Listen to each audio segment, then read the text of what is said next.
Hey, what's happening, people? Welcome back to the channel. Today we are looking at the Godox V480. This is a very small, powerful and budget-friendly flash. But can it deliver outside of the spec sheet? I took this flash out in two real-world shooting environments, the beach at the sunset and in the middle of Miami city lights, to see how it performs where it matters the most. Instead of sitting here reading technical specs, I wanted to give you a true hands-on test to see how easy it is to use on location. I was checking to see if the TTL holds up in a tricky light situation, and the most importantly, do the skin tones look good when you use the flash on camera. This is what this review is all about. Before I'll show you the two location shoots, I will explain to you my technique on using flash on camera.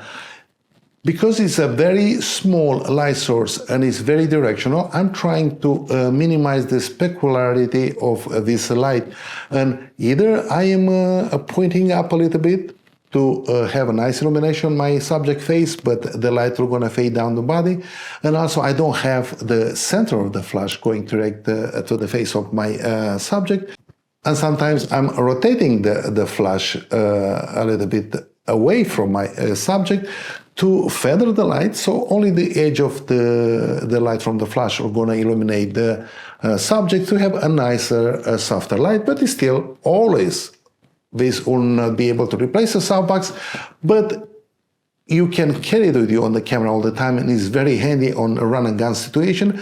On if you do events or any kind of busy avenues, you know you have to move very fast, and having the flash on camera is the only way to go. So for the first location, went to the beach. It was late evening with the soft ambient light and fading sun. This is where the flash can either blend beautifully or look harsh. The V480 impressed me here. I think the TTL gave me pretty nice, consistent exposure. The skin tones look really nice, and that nice soft ambient light. Was very easy to make adjustments, and I was barely fighting with the menu because it's very intuitive. But situation like this, where you have a very nice soft ambient light, are very easy for flash. Doesn't challenge the flash too much, because if you have a very natural gray tones, you know, everything is in the middle, you don't have high contrast, and it doesn't full TTL at all. No flash will give you perfect TTL consistent. That is, you know, I want you guys to make sure about that. There is no flash, you turn it on TTL and all the time will give you the perfect exposure no matter what. You have to make adjustments. You have to learn how to do exposure compensation on your flash. This is what it means to use artificial light. With artificial light, you have to make compromise. You need to learn how to make adjustments to have the right output on your strobe, on your flash, to match your each situation. We just got on the beach right now. It's late afternoon, sunset time, 8 o'clock, and we'll try a couple of pictures to see how it works in a situation like this. It's pretty flat lighting, but it's a nice soft light. I want to see how the flash will gonna work in a pretty easy situation. I have the flash on ETTL, no exposure compensation. With I'm shooting with the Canon R5 Mark II with a 35mm RF lens. I am I'm trying to compose with Lydia on the side of the pictures to, I want to see this path in the frame to create a sense of depth. I rotated the flash towards Lydia, and I have this little plastic diffuser. I don't know if it makes any difference, but it came with the flash, so I want to try it out. And I'm rotating and tilting the flash a little bit up to make sure that we have more light on Lydia's face than we have a nice graduation to the body. And it works very nice. I think the skin exposure with this flash and the skin colors are really nice. They really nailed this part of the flash. So in a situation like this, when you're outdoors, first you expose for your ambient. You gotta make sure your ambient is very pleasant to your eyes, and you dial in the flash to your taste after that. You gotta make sure that you can blend your flash with the ambient to look more natural. It's very important to don't make your pictures look too flashy. And when you have a flat, uniform light like this, it's very easy. It's not demanding for a flash, so it's easy to make adjustments. And also, it's very easy to blend it with the ambient.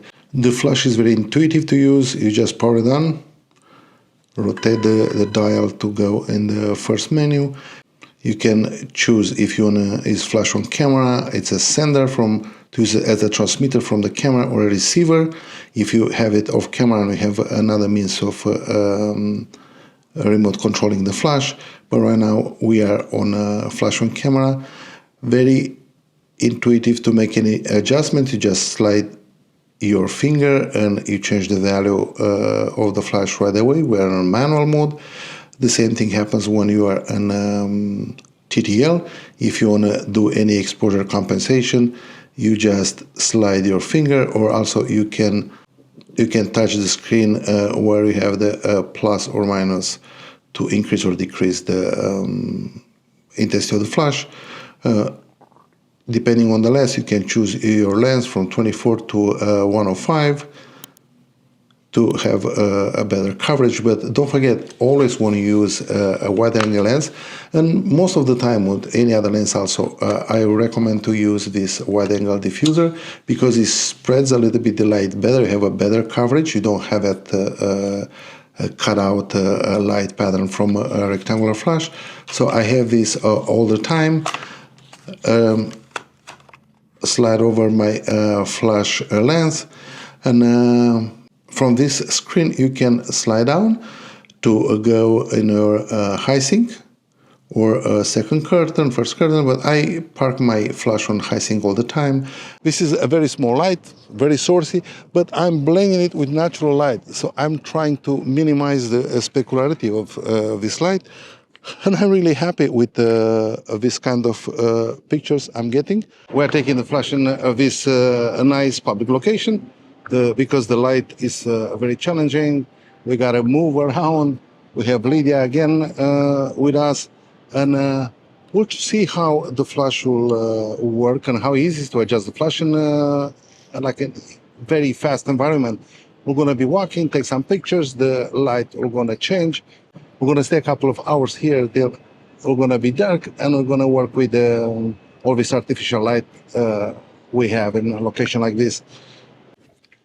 Being inside of Miami City Center with all these artificial lights coming from all over the place is a little bit more challenging for the flash. It's very difficult situation to expose correctly, because you have different lights coming from a different direction with different color temperature, and the whole goal on a situation like this for me is to make sure that I have a nice even illumination from the flash on the face of my subject to eliminate all the color shifts I get from the ambient light. I want only the light from the flash to go in the face of my subject to have a nice consistent skin colors. I just find this new location. I like the perspective and the leading lines I'm getting in here with the architectural elements. The whole secret is to blend the flash with ambient to make it look very natural. I want Lydia to be a little bit brighter than the ambient, but I'm trying to get a nice, interesting composition. You know, this is a small light. It doesn't matter what you do. It's still a very small light. It's very sourcey, and I'm trying to make it work with the location what we have here. I'm trying to create a nice, interesting picture. I'm focusing on Lydia's eyes, and I really like the color consistency you get from this flash. It's really impressive. Of course, the TTL is not perfect. It's all over the place sometimes, but it's easy. It's very intuitive how to correct it. And I'm just switching from TTL to manual, you know, to make fine adjustments. I put it in 1/10 of a step increment, so it's very easy to make very precise adjustments to get the right exposure on the flash. So, okay, what I like about this flash is how straightforward it is. You don't need to babysit it, you mount it, power it on, and you shoot. The skin tones come out very natural, exposure were pretty much consistent, and I didn't have to stop the shoot to wrestle with the settings. If you are looking for a compact, easy-to-use flash that nails skin tones and TTL exposure, the V480 deserves a serious look. If you got any questions, please drop them in the comments below. If this video helped, give it a like, subscribe for more hands-on reviews, and I'll see you in the next one.